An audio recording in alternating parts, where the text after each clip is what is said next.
The Olympics, often a venue for soft diplomacy, came to a close on Sunday after 2 weeks of intense competition.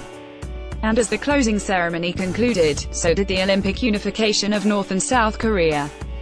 Photos of the final procession showed athletes from both Koreas marching together, but donning separate uniforms. Though some athletes chose to wave the Korean unification flag, a show of unity, many international relations experts are skeptical that the harmony will continue now that the 2018 Winter Games have ended. The divisions on the Korean peninsula are defined not just by how well the North and South get along from year to year, but also by how each interacts with the United States. While relations between North and South Korea are tenuous at best, South Korea and the United States have historically been tremendous allies. President Obama once described South Korea as one of the United States' closest allies and greatest friends. However, North Korea and the United States have recently pitched their generally cold interactions into an increasingly threatening standoff. Led by President Trump's Twitter account and met by statements from North Korean leaders, each has threatened the other several times over in the last year. Dynasty Teen. Getty Images Sport. Getty Image Fart is left is a North Korean government that is, at best, difficult to read, and an American government caught between best serving South Korea and defending itself against potential military action from North Korea.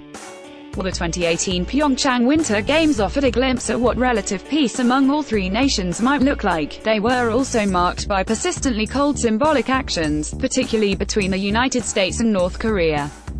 David Ramos. Getty Images Sport. Getty Images. During the opening ceremony, Vice President Mike Pence led Team USA to the Games, and almost immediately as he did so, he sparked controversy about US-North Korean relations. Seated just a row away from Kim Yo-jong, North Korean leader Kim Jong-un's younger sister, Pence opted not to stand when the unified North and South Korean delegation marched into the arena during the Parade of Nations. Pence also reportedly skipped a pre-opening ceremony dinner hosted by South Korean President Moon Jae-in, where he was scheduled to share a table with Kim Jong-nam, North Korea's ceremonial head of state. Hence, from the very first official day of the 2018 Winter Games, tensions were already mounting between the United States and North Korea. Maddie Mayer. Getty Images Sport. Getty Images. These tensions continued to build when on Friday, Feb. 23, President Trump announced what he described as the heaviest sanctions ever implemented against North Korea. We must continue to stand together to prevent the brutal dictatorship from threatening the world with nuclear devastation, Trump said in a press conference with the Australian Prime Minister.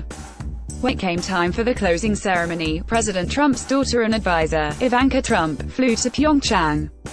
Unlike Pence, Ivanka did stand when the Korean delegations walked in, but an anonymous official unauthorized to speak publicly told the New York Times that she only reportedly did so because the two countries were visibly distinct from another.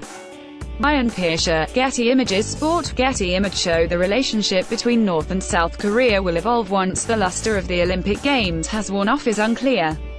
While peace between the two countries would be ideal, a lot is at stake because, though they are neighbors, their interactions are never truly bilateral. At least one other country, or even the entire United Nations, has a hat in the ring. What happens between them ripples around the world. Dean Muteropoulos. Getty Images Sport. Getty Images. Above all else, nuclear capabilities and the implications of those capabilities, namely, war, define how the United States and North Korea publicly interact. As sanctions against the reclusive state increase, even the tiniest change, or tweet, for that matter, can have major ramifications.